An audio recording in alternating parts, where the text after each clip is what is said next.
My name is J.R. Wright. I'm a resident at 429 Baldwin Road, Atlanta, Georgia, Fulton County. As stated, I am a principal with Strategic Real Estate Partners, currently developing right around 1 million square feet in the Charlotte market, among several buildings in Iredell County and in Mecklenburg County. Tonight, I'm here to discuss our proposed Eastside Commerce Center, which is a two-building light industrial park on about 38 acres at the intersection of Blair Road and Allen Station Drive. We are proposing a two-building park that consists of a 282,000 and a 212,000 square foot light industrial facility, state of the art. We are proposing a facility that can accommodate a broad range of users, as small as 40,000 feet up to full building or full park tenancy.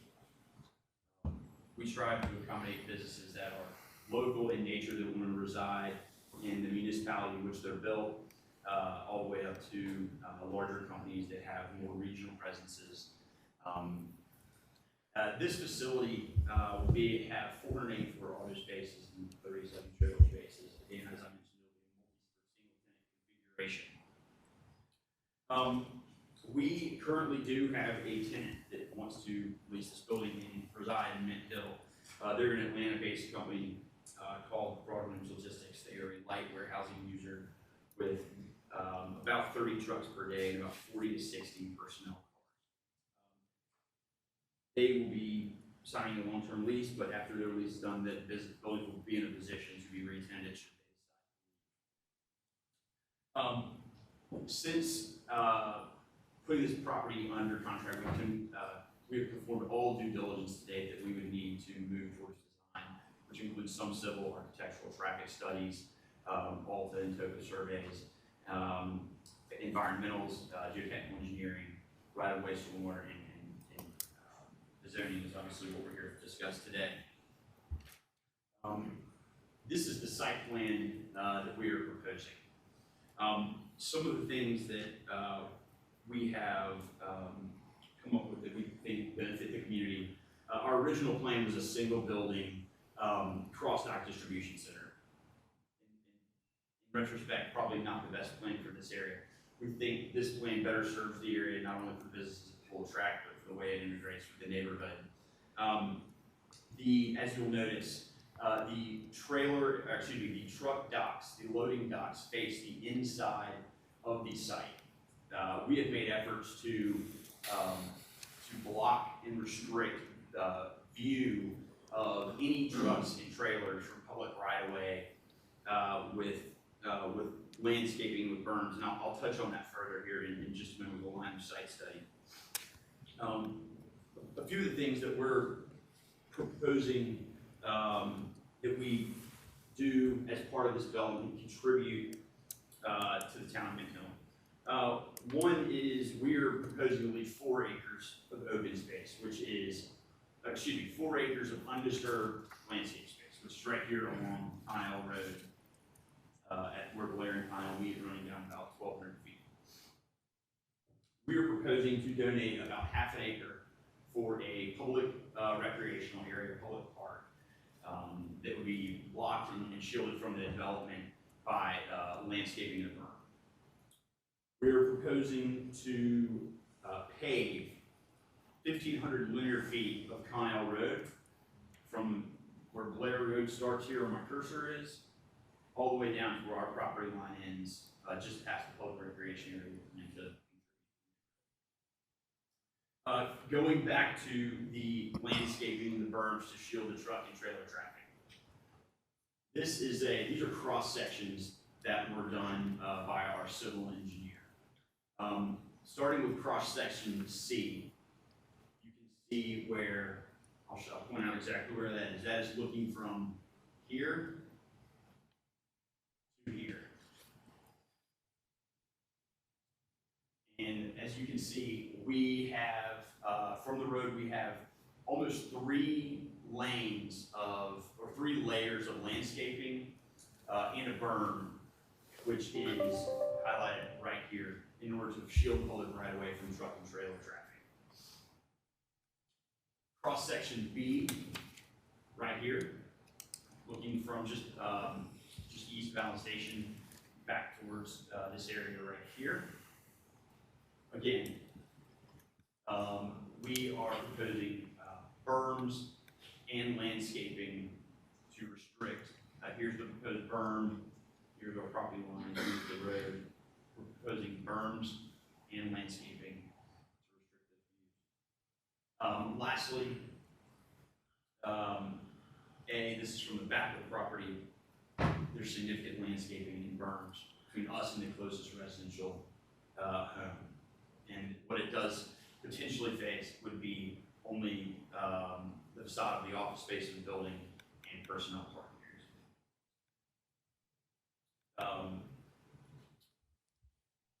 This is our site plan. We are excited to be able to do work in the city. One other thing or in the town.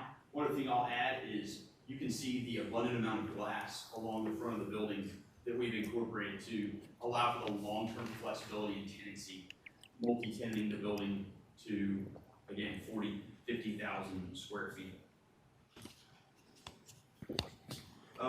Lastly, we are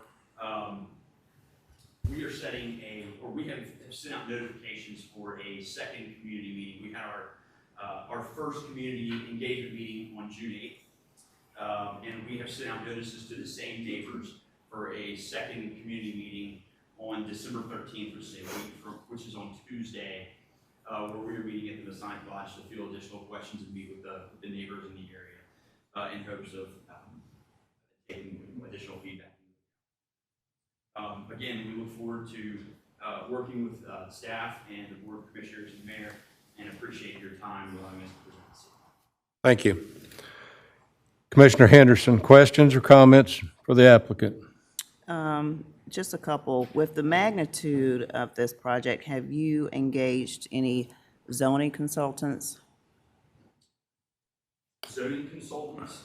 So we probably, about 50% of the sites we've done in the southeast, we typically handle zoning on our own, and we do that in partnership with the municipalities.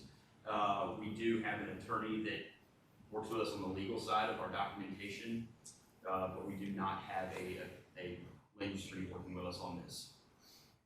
Also, you mentioned that the current tenant that you have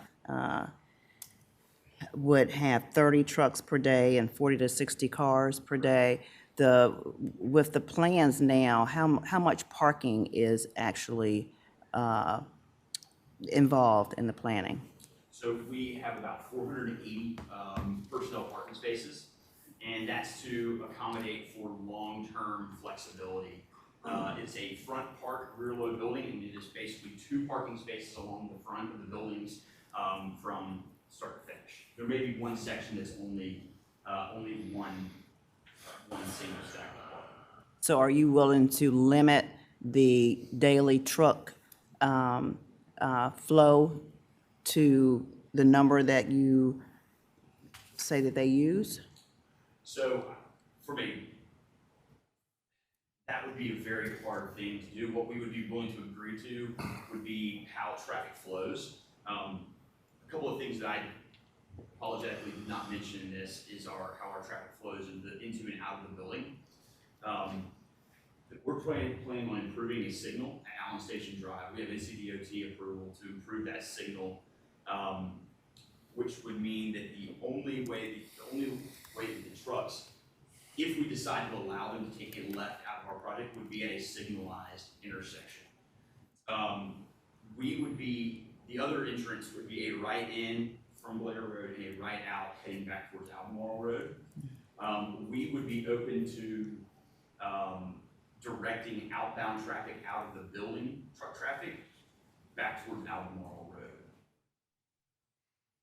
Limiting truck traffic, truck counts would be very challenging.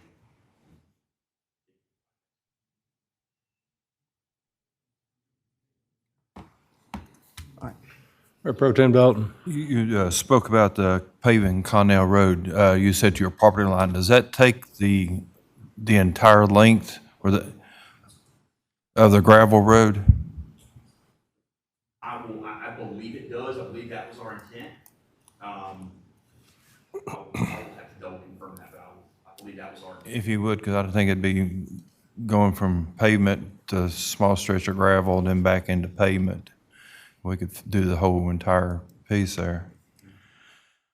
That's about the only question I got right now, is considering this is a workshop. I do like the way you did the front of the building, and putting the glass to it where it can be subdivided out if need to be, instead of just a big concrete building. You listened to the people from the meeting you had at Blair on that.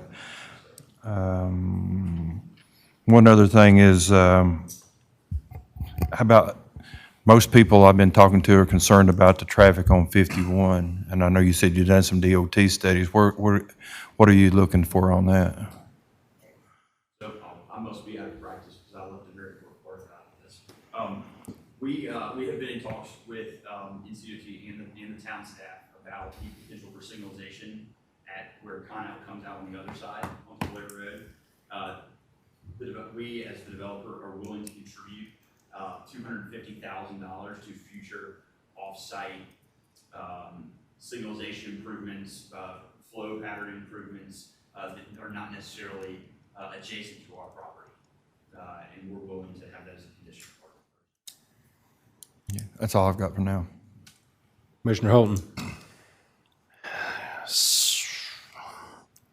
So this project has morphed into something from what it initially started, correct? Correct.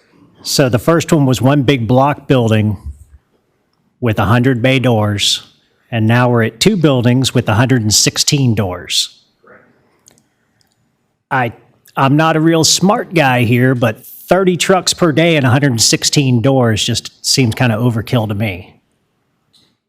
We build our buildings for, again, maximum flexibility. We never want to put ourselves where they are less functional than what may be desired in the future.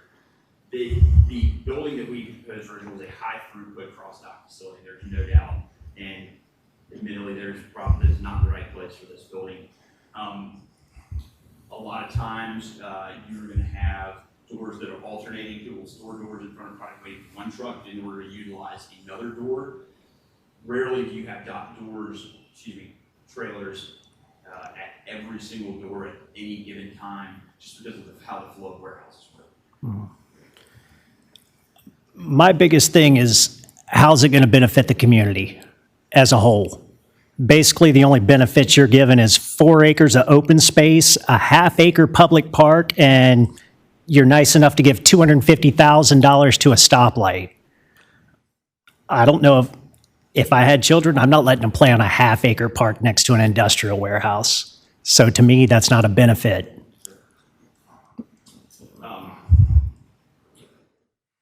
Industrial warehouse, so we're trying to now more tailor this project to what can accommodate local companies. You can look anywhere in Charlotte, and there's a severe lack of smaller bay products. That will attract local businesses, it will attract regional businesses, it will attract national businesses. We're bringing jobs to Mid-Hill, we're bringing tax revenue to the town. Our investment alone in this project is going to be north of $50 million. Industrial is a very light user of services compared to the amount of tax revenue they generate. I live and breathe these types of facilities every day.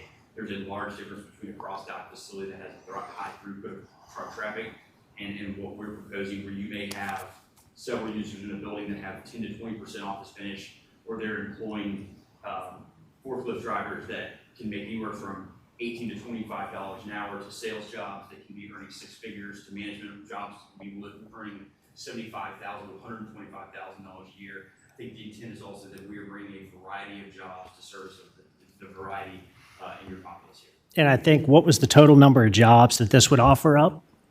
They are bringing about 50 jobs. 50? Do we know, Brian, what, like, with the business park across the street, that's about the same size, right? about 250 jobs. 250 jobs across the street on the same project? Okay. I can only speak for myself. I'm put in this position to be a voice for the people. The amount of emails I've received, phone calls I've received, conversations I've had, I haven't gotten anybody that wants this project. The benefits that you're putting out there, to me, just, I don't know. There's too many unknowns. You're putting some shell buildings out there that, okay, you have a tenant in it right now, but I'm trying to look for the town's benefit 5 years, 10 years, 20 years down the line. I don't want to look at two big vacant buildings sitting on one of the main arteries coming into this town. But I guess it'll be nice because we'll have a half-acre park for the kids. I'm done. Commissioner Long? Okay, can you go back to the site plan slide? I don't know who's, John, you controlling that? There you go. You mentioned we're going to plan to pave Connell. Typically in the city or our town, we have sidewalks. Where are the sidewalks noted on here? I will tell you this is a rough sketch. That is up for further discussion. Okay. We're up for talking about how the actual improvements in Kyle Road look. Okay, so that would be to be in further discussion, okay. Kind of back to Patrick's comment, JR, you said you have a tenant, and if, pretend this was finished and the tenant started moving in, would they occupy both buildings? Yes, sir. Okay, so this tenant would, okay. All right. And you made the comment that you really couldn't limit the amount of truck traffic, is that accurate? That is statutorily, if we were limited to a certain amount of truck traffic, it would probably make the project, it'd be very difficult to make the project doable. Okay. I think the amount of trucks that this tenant is proposing is lighter, it is far lighter than what NCDOT their traffic study numbers would tell you by a factor of probably 5 or 6.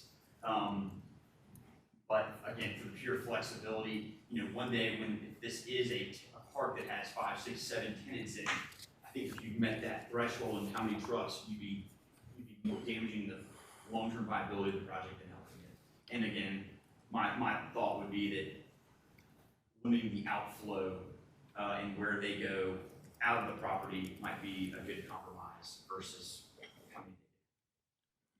Okay, well, just pretend for a minute that you had 7 tenants. What would be the maximum amount of trucks? And I know you don't know, but you do this every day, so. It's going to vary by use. A printing company's probably going to have one a day. A smaller warehousing company that's storing for a couple different clients in the area may have 3 or 4 a day. Tenants that are 40 to 50,000 feet, you are probably max 6 or 7 a day, 8, 9 a day. If they are really more of a high volume, it's going to depend on seasonality. There's a lot of businesses that are seasonal. Okay. During the holiday season, like right now, people just have more going in other warehouses. So if you've got, based on your comment, 7 tenants with 9 trucks, that's 65 a day, you say that's a reasonable, probably, expectation? I would say it's not unreasonable. Okay. You mentioned the park, Patrick mentioned it, half acre. Are you looking at this as a natural park, or you're still in the design stages there? On here, we have a playground, we have some parking areas. It's more of a recreational area.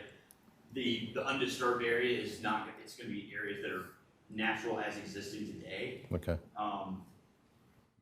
There might be conversations we have about how that fits into the equation as well. Okay.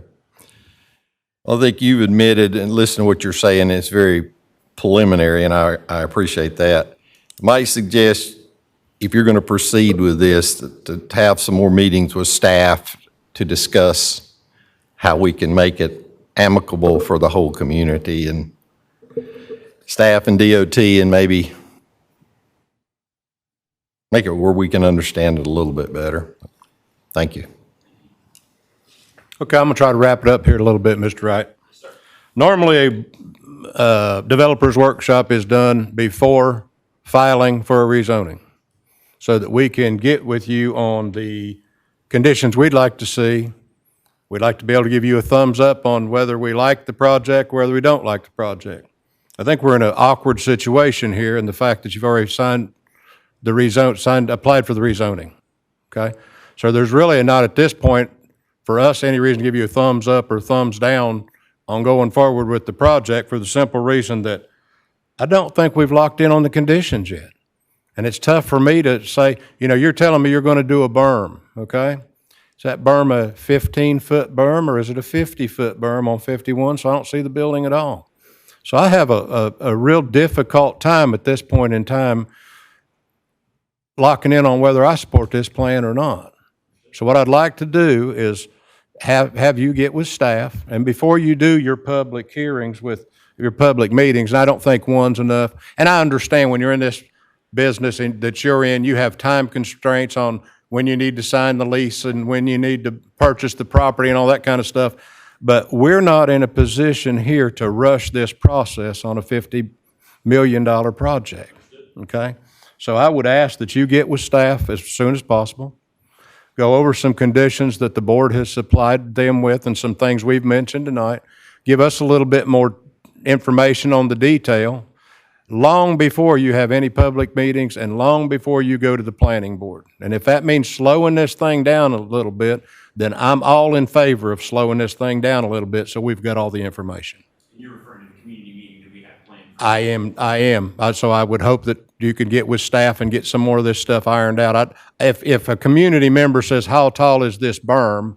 I'd like for you to be able to tell them that we're going to do this berm this high, and they had the input.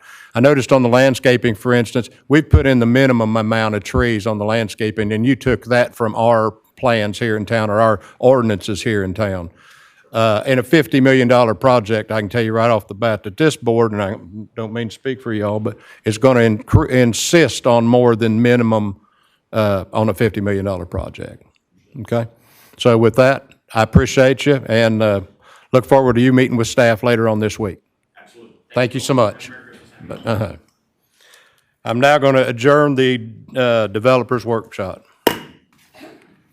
I'm now going to call to order the meeting of the Board of Commissioners of the town of Mint Hill for December 8th, 2022. I'm going to ask Mayor Pro Tem Dalton if you would lead our invocation, please. Let us pray. Dear Lord, we thank you so much for this evening you've given us to come and work out the town business. We ask that you be with us and watch over us and protect us. Give us the wisdom to make the decisions that affect our town, not only for today, but for the years to come. Just be with us and watch over us and protect us as we go through this meeting tonight. For it's in your name that I pray. Amen. Please stand and join me in the Pledge of Allegiance. I pledge allegiance to the flag of the United States of America and to the republic for which it stands, one nation, under God, indivisible, with liberty and justice for all. Thank you.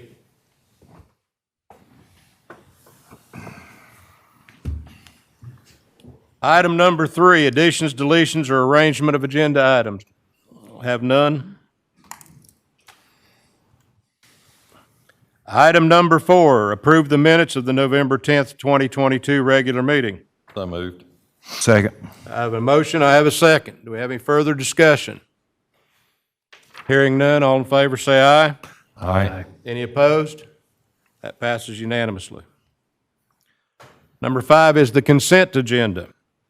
Now, A, authorize the town manager to execute professional service contract for the Hanging Moss Trail Culvert Replacement Project. B, accept streets for maintenance in the Summerwood development. C, adopt ordinance securing vacant structure at 9100 Vagabond Road.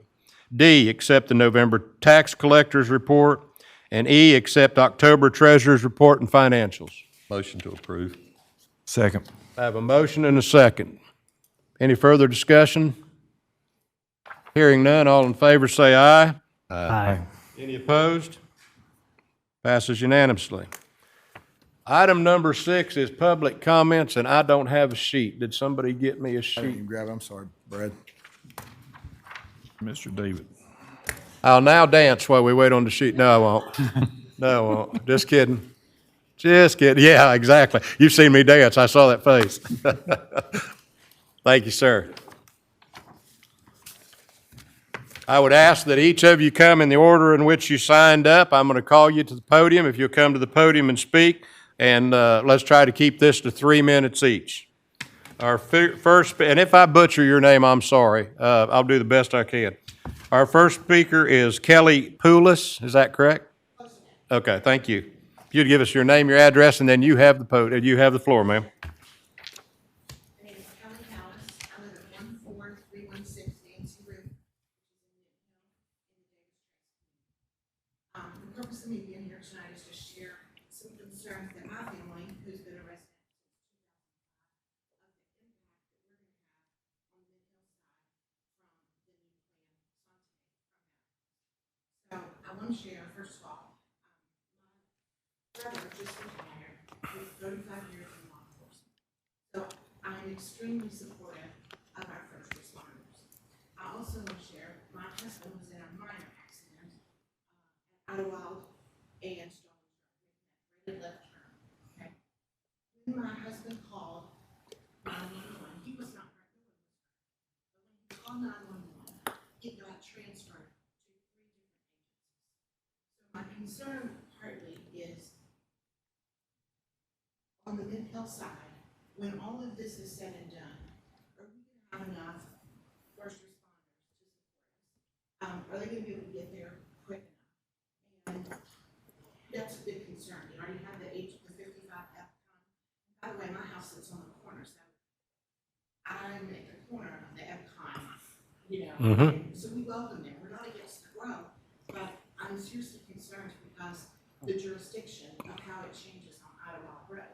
I know part of that's Matthews, part of that's just looking at the movie and, you know, are we ready for that? And I understand that. We're not, right? So that's the part that states, but I just want to share the concern over the Santé, how they have it.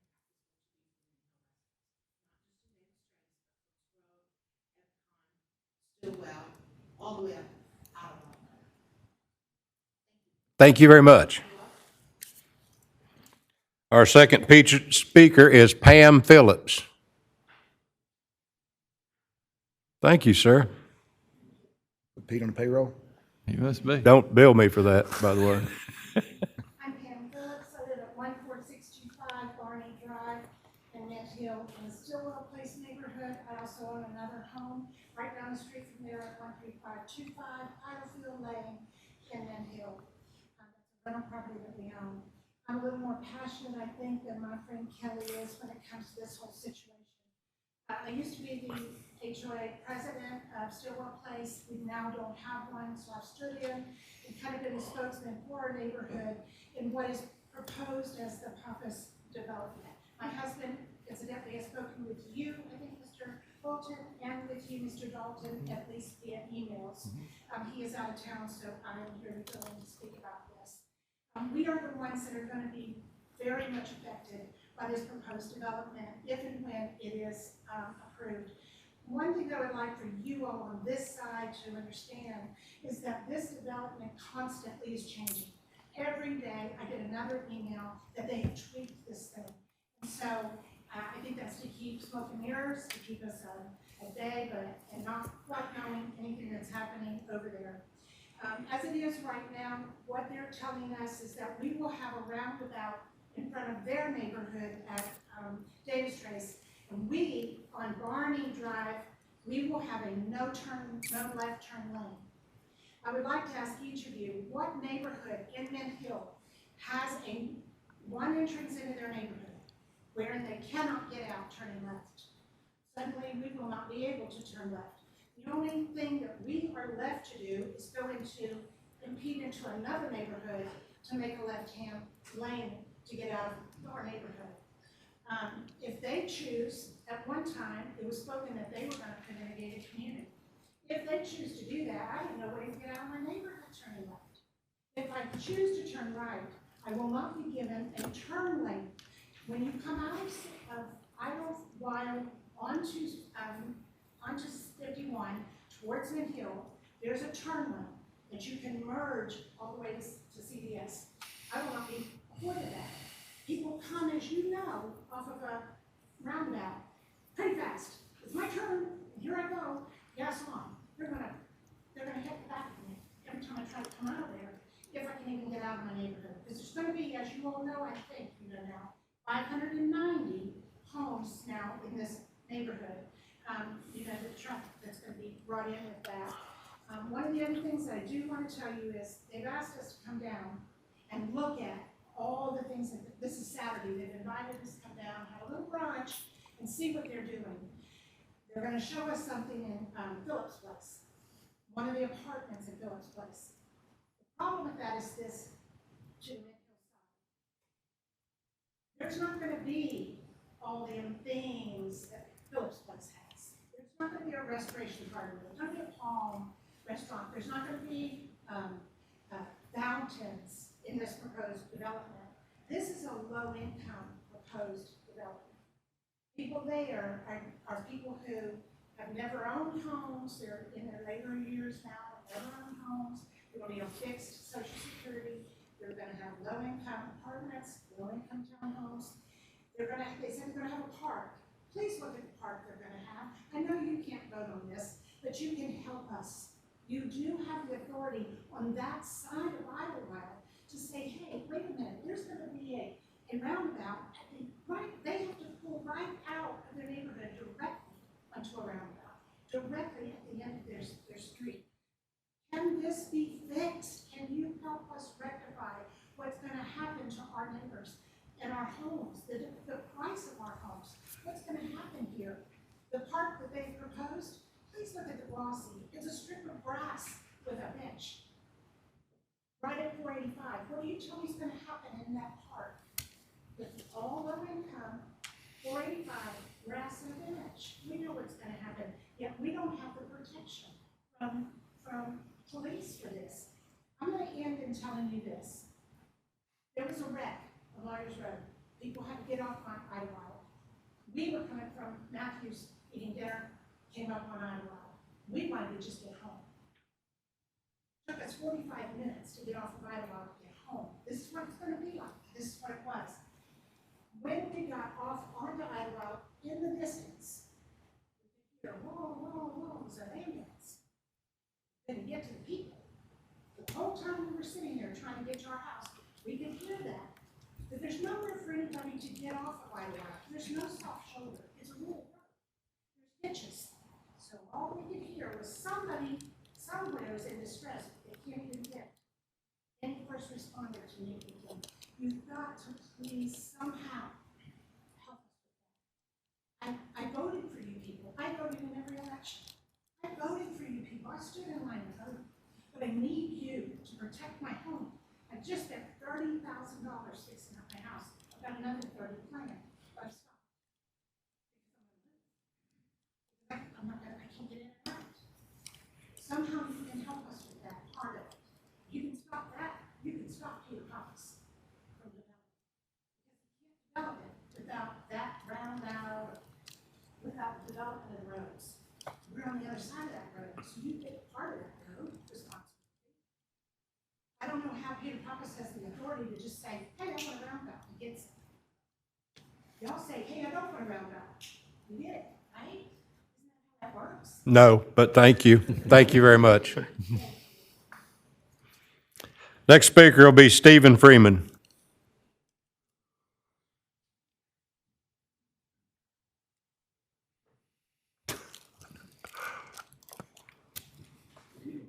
Good evening. We'll start with a story about a ranch, about As long as it's not longer than 3 minutes, you're good to go. Steve Freeman, 1457 East Route Lane, Stillwell. I'll make sure it's short. Thank you. I was going to start with a story about two ranches.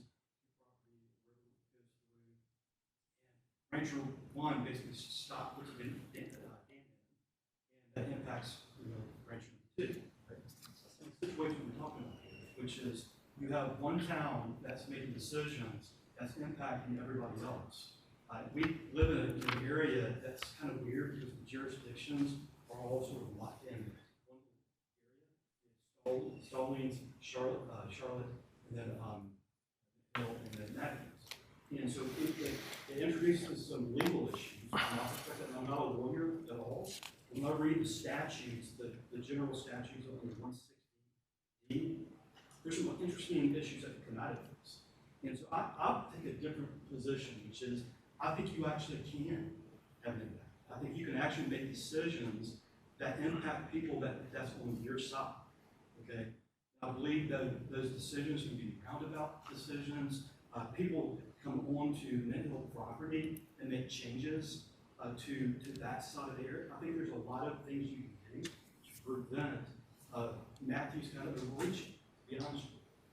And so my request as a neighbor, as a citizen, a taxpaying citizen, that we need your protection. We need you to get involved with us. We believe that there's an obligation that you guys have.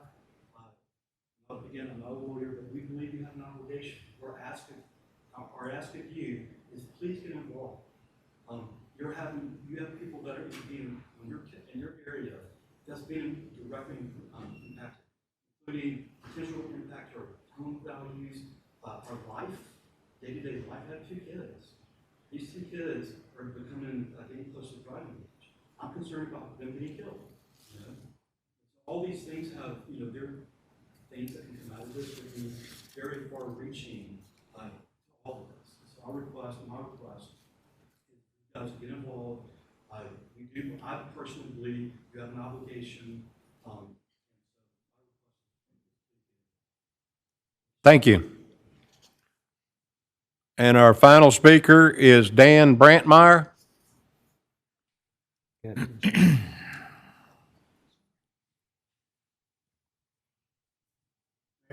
How are you, sir?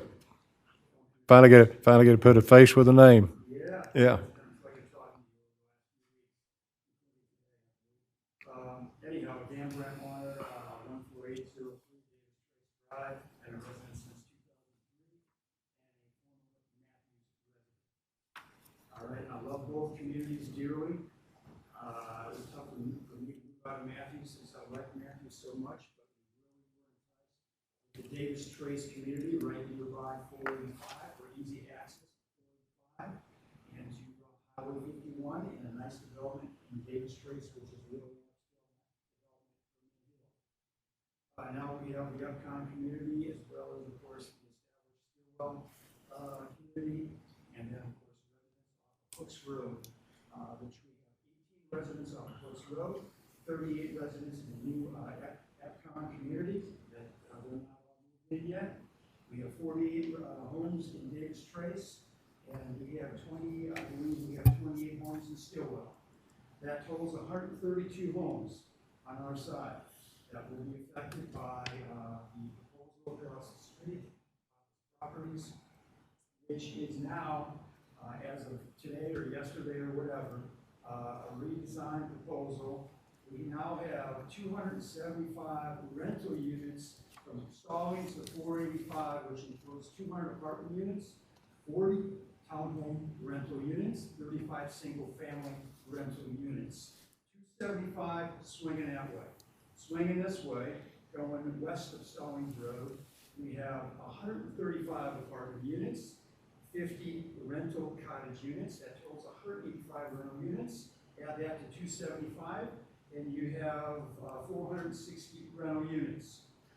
In addition, on that side, west of Stallings Road, you have 70 owned townhomes, and you have 60 owned single-family homes, totaling 130, 130 into 460, 590 living units. Right across the highway, I just want to get this input. That's already been approved by Stallings and Matthews. Just across 485 before you get to Stevens Mill Road, we have over there, again, all approved, just waiting on sewer solution to move forward. Over there, this side of Idlewild, 678 apartment units, 257 townhomes, 32 single-family homes, totaling 967 living units, plus 13 acres of commercial development. On the right side, behind the shopping center over there, right across the street, 115 townhomes. That is Matthews Townhomes, by the way, with all the other installments, and 3.4 acres of commercial development. Okay, basically, that totals, we have a total, I'm sorry, I'm looking at my notes. We have a total of 1,082 living units just across the highway. Times 2 cars per living unit, maybe 2,000 additional cars. On our side, we have 590 now living units, roughly maybe a total of another 1,200 cars. You're adding 3,000 additional cars in addition to commercial development on both sides of 485. We're gonna have, right now, I had a hard time getting out of my neighborhood in Davis Trace. Me and others were complaining. The traffic, as you all know, has picked up considerably from 51 on Ottawa, and of course going that direction beyond 51 on Ottawa Road as well. But 485, can you imagine the number of cars that are going to back up on Highway 485 once these developments are in place and the DOT is not funding anything on the other side of 485? That's a fact. The developer's only going to add 2 lanes, and that's only going to go to Stevens Mill Road to a roundabout. All right? And this side, DOT is funding about 5.4 million, okay, around our area. Pappas Properties are going to add another 7 million on top of that. My understanding is probably Pappas Properties will take the initiative to fund the DOT portion of the 5.4 to move the timeline up, to get the project moving forward quicker, okay? And then they're gonna have a loan payback to the DOT, or the DOT, of course, or a loan payback to the DOT. So the timeline for the road, as the DOT as of this morning, the timeline would be, if everything was in order and approved, going forward and doing all the due diligence, more than likely, if Pappas took the initiative of paying that portion of the DOT up front, it would start in 2025. All right, 12 to 18 months to complete the road project. So that means the project will be roughly completed maybe the end of 2026, started or going into 2027. Now, who's to say when the project's going to start with the Pappas properties? It could start at the same time. It could be started ahead of time before the highway's put in. The DOT says they can do that. But I just wanted to give you all those facts and our concerns. And yeah, Epcot, or Epcon, Brooks Road, can't turn left. They're going to be funneling through Davis Trace to get to the roundabout for easy access, to get out of the neighborhood. The same thing is Stillwell. They can't turn left. They're going to come to Davis Trace, and it's all going to go into the roundabout, folks. And those homes that are right next to the roundabout, and they're going to be showing up at the Matthews Town Hall meeting as well. I talked to them just before I came here. That first block is going to be impacted big time because all they're going to see is steady cars in line in front of their house.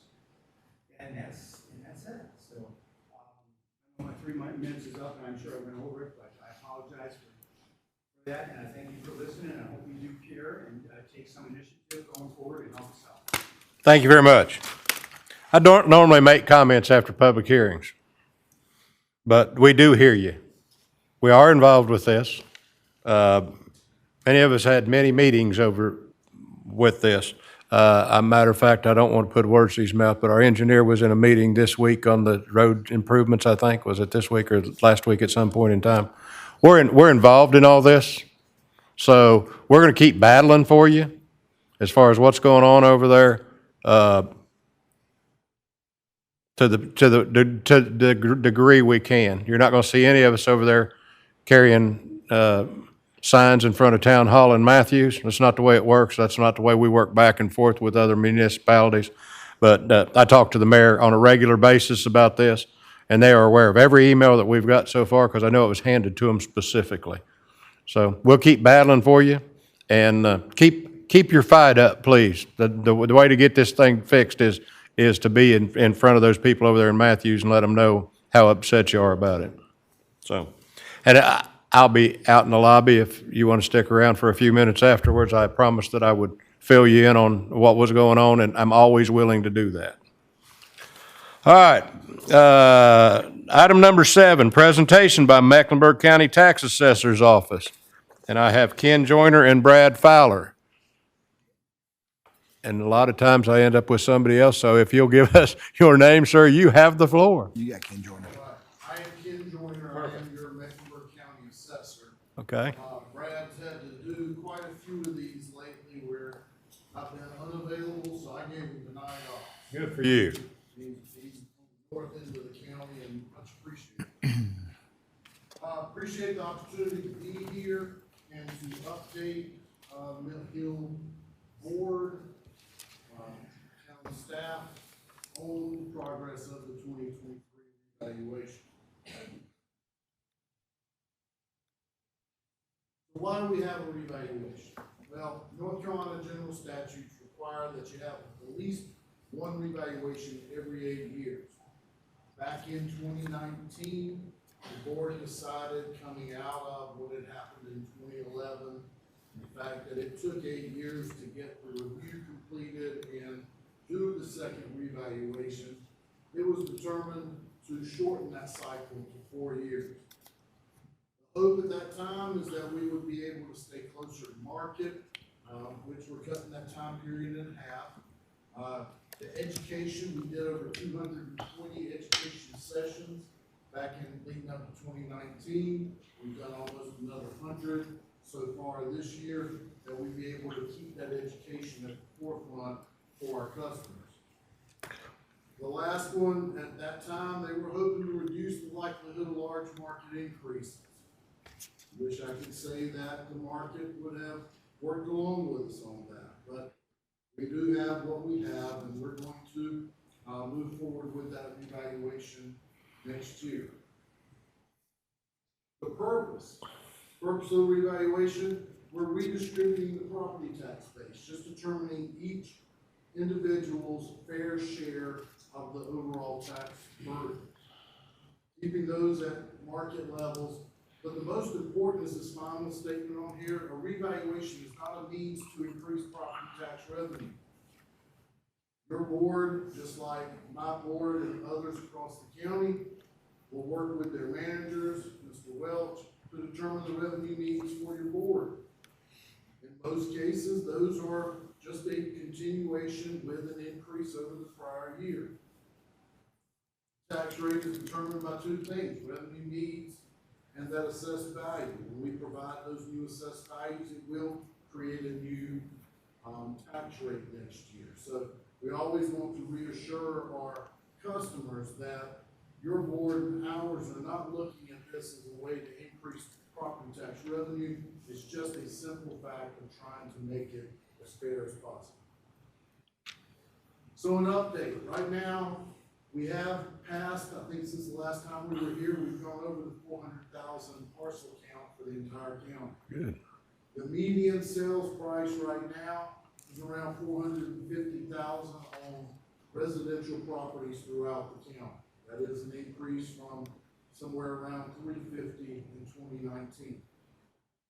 When we look at our mathematical models that we produce that create these values, we measure those against properties that have recently sold.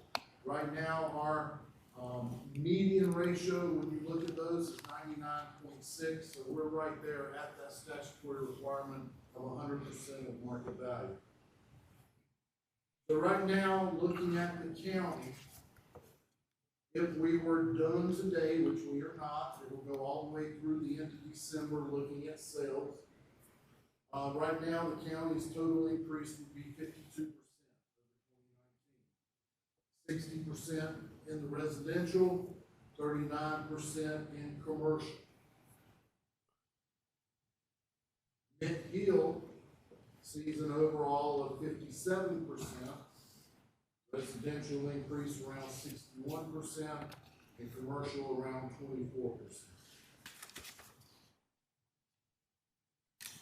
As we get closer to the date, we like to talk about what our notification and our informal review and formal appeal process will be like, because you're gonna get calls just like my board will, just like my office will. We have decided, since we were here before, we're moving back the notification process to mid-March.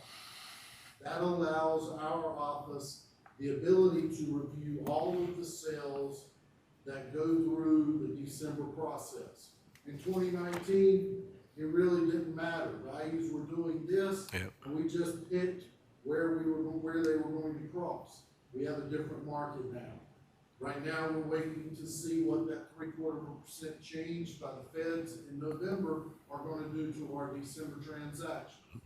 So this additional about 7 weeks will allow us time to look at those transactions and make any adjustments across our neighborhoods that need to be made. So once those notices go out, we start the official review process. Property owners can review those. If they feel like their value is in excess of market value, they can go through that informal review process. And there's multiple ways to do that. We're gonna cover those in a minute, but it's online, by mail, in person, or they can call the office. We will take whatever works best for them. If during that informal review process, which the last time we had about 30,000 informal, we ended up with about 10,000 formal appeals going to the Board of Equalization and Review. So we hope this time to be able to get rid of as many appeals at that informal process, because it's a lot easier for our customers, it's a lot easier for us to not have to go to that formal appeal. But the Board of Equalization and Review is there so that everybody gets their opportunity for due process.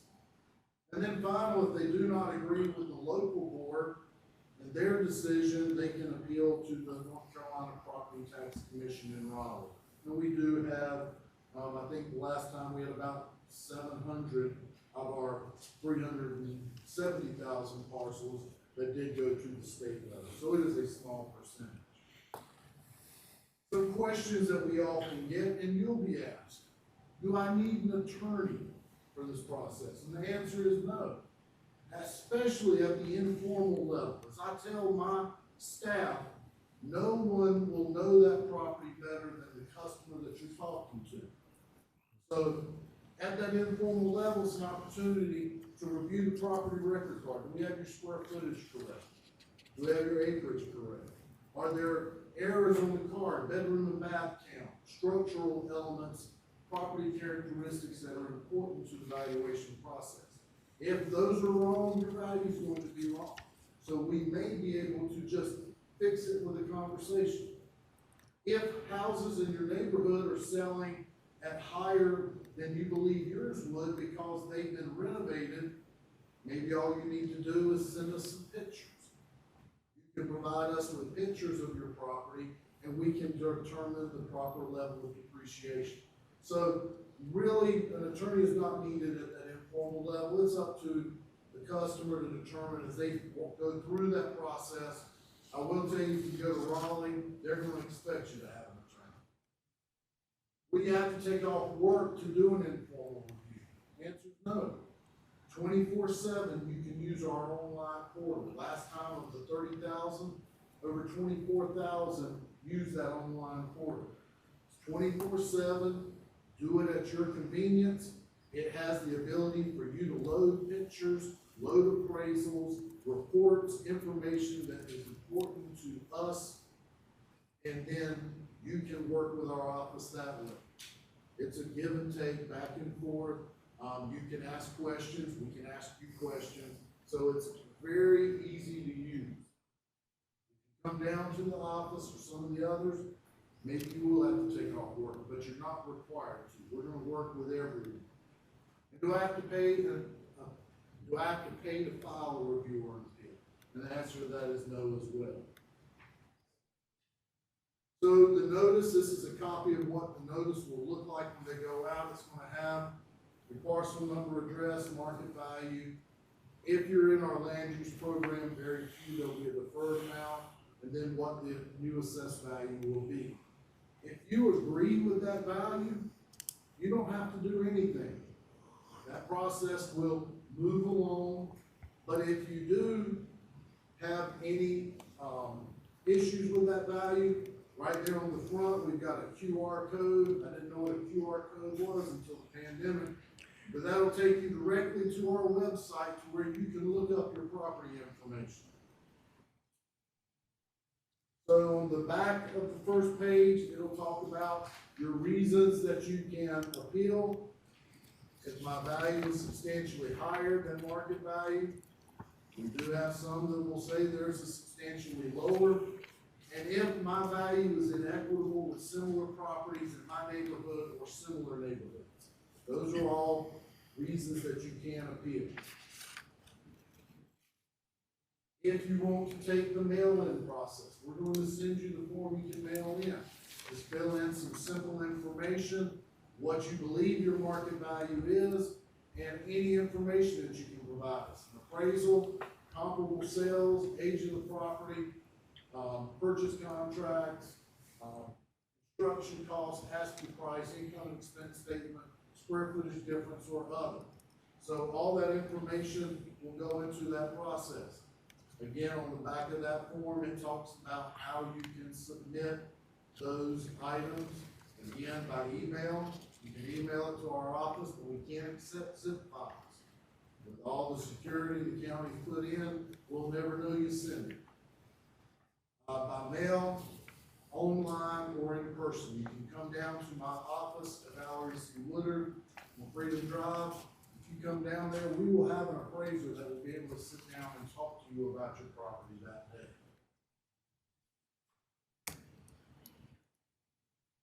So a little bit, just a small tour of that online system. It was very popular in 2019, and we have, we're working with the company and making some enhancements that will be back online when the notices go out. But it'll start at the same place as it did before with the property record card search. So you just put in your name, address, or your parcel ID on your notice. It'll bring up your property, your information. Across the bottom of that screen, you see land, building, features, value changes, and more. On the other side, that second button, Comfort, will take you to all of the sales data that we use within your neighborhood. We want to be as transparent as possible. You can go in there, we talked about comparable sales. You can go in there and pick the properties that you feel like are most comparable. Here, somebody chose comp 1 and 2 from the larger amount of sales. It sets it up, distance from your property, sales prices, sale date, the neighborhood, they're all in the same neighborhood, finished area, all of that structural information that's important. So you can provide this to our office through the online portal. Right here it says file an informal review. You just click on that button. You're either going to get email notifications or text messages. So you're going to enter your email or your phone number, your choice. You're going to tell us, is it residential or commercial, and the reason for your inquiry. And that's all you have to do to get it started. You can then go down on that side menu with files and send us pictures, other information that you've got. But that's all you have to do to get the process started. I will tell people, if we get 14, 15,000 in the first week or two like we did the last time, we may not talk to you for a few weeks. Brad, my assistant assessor, he had been put on here 4 weeks. I'm thinking it could be up to 6 weeks, just depending on when you get into that queue. But we will get back with you. And you will have a record that your appeal is started. And until you get something that says your appeal is ended, your appeal is still active. The last thing, we always want to take the opportunity to talk about our programs, our elderly disabled exemption. Those applications will start back up in January through June. If someone is the deeded owner as of January 1, a North Carolina resident, 65 years of age or older, or totally and permanently disabled, their income is less than $33,800, they need to apply for this program. It will save them 50% on their taxes. It's a good program, the income is not sufficient. My board is trying to work with other urban counties across the state to see if we can get something done for the areas where the cost of living is higher, so that our customers that need the support can get it. But right now, we're still held by the state's program. The other program is for our disabled veterans homestead exclusion. It excludes the first $45,000 of value. Again, deeded owner is our January 1 North Carolina resident, honorably discharged with 100% disability from service related, and there's no age or income requirement. This one, as I've been told in my almost 30 years of my career, this is there for modifications made to the house so that no one is having to pay taxes on those special modifications made for these honorable veterans. That amount, I think with the way construction costs have gone up, needs to increase as well. But again, we want anyone that qualifies for these programs to work with our office and get in them. Then our dates, we're still in that community engagement, and still will be through March. We just concluded our Citizens Review Committee. They worked with us, they gave a thumbs up to the Board of Commissioners for the work that they went through. They walked through the last year with us on the revow. We've explained everything that we can to them, and they gave a thumbs up to the board for approval. Notices will go out in March, and that will start the informal review period. In April, the Board of Equalization and Review by statute will convene. They will then begin accepting appeals. We take them from January 1 until that date and hold them. For those that want to go ahead and know they're going to appeal to the board, but that's the official period that they can start. We have moved the date back for the end of the appeal period to sometime in early June to give individuals a little more time since we backed up the notification process. And the first time these bills will be, or these values will be used on a bill, will be those mailed next July, with both here, in both the county and Nick Hill's taxes on them. Any questions? Actually, got one. When folks file online, and you said it could be 4 or 6 weeks before they hear from anybody, do they receive like an immediate notification when they file, like an email, so they can track a record? They're not just in limbo waiting, so they'll know that it's been accepted into the system? Okay, thank you. They will get something back from the system that will tell them they got it. And the system is set up to where, as they go in with that email and phone number and all that, and their password, they can go back in. They're more than welcome to send us a message after a couple of weeks and just say, hey, how long before I might hear from somebody?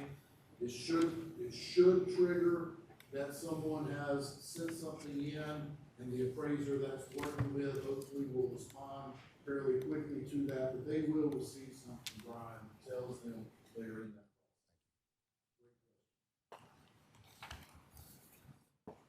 Ken, thank you so much for keeping us advised on everything that's going on. We really appreciate it. We'll have questions that we didn't give you tonight, but at least we've got this packet that we can answer some of them now. So we certainly do appreciate you making the trip. That's exactly right, and, you know, we work well, Brian and I.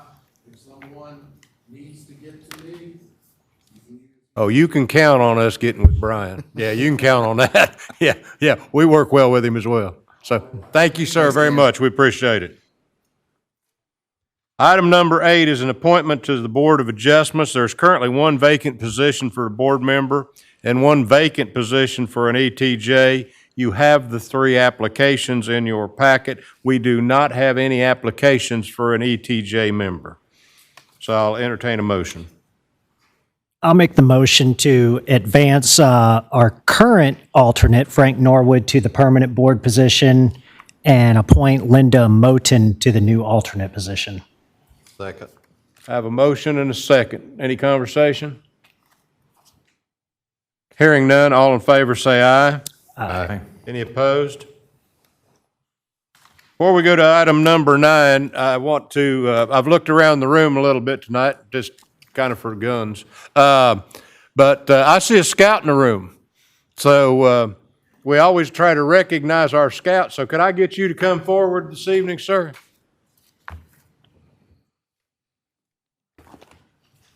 Just come on up here. You're fine. Come right on up here in front. You can stop there. I'll tell you what, stop there first, and you tell us your name, and you tell us what badge and rank you're working on right now. Which you speak into the microphone so everybody can hear you. Everybody wants to know.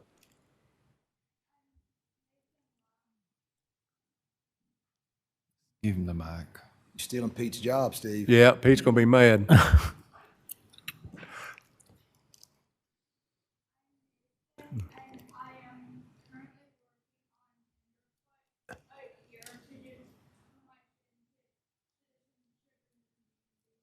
Great, that's great. If you come on up here, I want to give you a pin for this town. All right? And thank you for being here. We appreciate you being here this evening.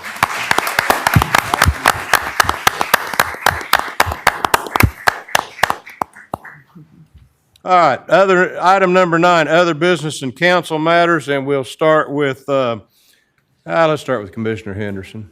She looks like she's prepared. Just one thing, the Historical Society is in the middle of their holiday tea.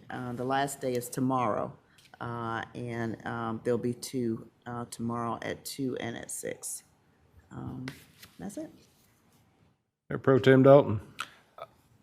This past Saturday, I think we put as much in on one Saturday as we could between the 5K, the senior luncheon, the parade and tree lighting, and we stretched our town staff, all departments, to the max, and then actually even had a lot of public people helping us with the parade. And I just want to say thank you to all of you for that. And then as far as the chamber, this Saturday, they have a pop-up Christmas here in front of Town Hall between 12 and 4. So if anybody's available to come and do some early Christmas shopping, that's all. Commissioner Holton. I have nothing, sir. Commissioner Long. I would echo Commissioner Dalton's comments. Thank you all for supporting the seniors Christmas event, which has gone on for many years. I know it was appreciated by a group that hadn't been able to get out much the last 2 or 3 years. Town staff did an awesome job making this small town America Saturday and Saturday evening. Wow, it was amazing. And some of the comments that were made earlier about traffic from one of the speakers, I appreciate, because I work in traffic safety as a volunteer, and I can tell you the next 30 days will be difficult with all of us. So please, please be careful in your automobiles, because people are crazy now. I think our phones I see half the people now that aren't driving. I don't really know how the cars are getting from point A to point B. So thank y'all for being here. I also want to say thank you to staff. I've thanked staff 3 or 4 times at different events this past week, and it's never enough. I'm looking forward, truthfully, on the record, town clerk can shake her head that this is correct, but in January, we'll be hosting the other mayors in the county here at Mint Hill for a luncheon. And I always look forward to that, because as I meet with the other mayors, they start saying things like, well, you're not going to believe what our town staff did, or you're not going to believe what Public Works did. And most of the time, it ends in a story that they're not real happy to be telling me. I always get to tell stories on our staff, on our town staff, that are things that they do in big ways. If you were here for the parade last week and for the tree lighting, for the size of the staff that we have in this town, to pull that off is truly a miracle. I mean, I understand we had a lot of volunteers from outside in the community, and we appreciate that as well. But, I mean, we don't have many staff people in this building. If you walk around, if you'd like a tour tonight, I'll be glad to show you all the empty offices that we have where our town manager is not Empire Building here. He gets good staff in here, and they do a great job, and that trickles over into our fire department, I love to compare our fire department to other fire departments. I don't care how much bigger and badder they think they are, they're not nearly that good. Our police department's the same way. Mayor Pro Tem Dalton and I were at a meeting last month, and we ended up over in the corner with 4 other mayors, and he can confirm that they were telling nightmare stories about what was going on and the things that were in the newspaper about some of their staff. And I just got to kind of pound my chest and say, you know, Mint Hill's doing it right. Mint Hill's doing it right. So every time you see our staff out there, our Public Works, I mean, can you imagine all the things that Public Works had to do to get ready for all these events we did all year long? And there's not that many of them in their building down there, but they do a great job. So I'm not going to quit telling them how good they are, because they really are good enough that they need to hear it every time I pass by them. So I'm going to continue to do that as well. So thank you, staff. I appreciate everything each and every one of you have done and are doing. And do you have anything to add, any staff members? Chief Halley? Well, thank you. You're worried about my time constraint? Fire Chief, anything? Thank you, guys. I do appreciate you. Anybody else have anything to add? If not, I'll entertain a motion to adjourn. So moved. Second? Second. All in favor? Aye. It approved, we're adjourned.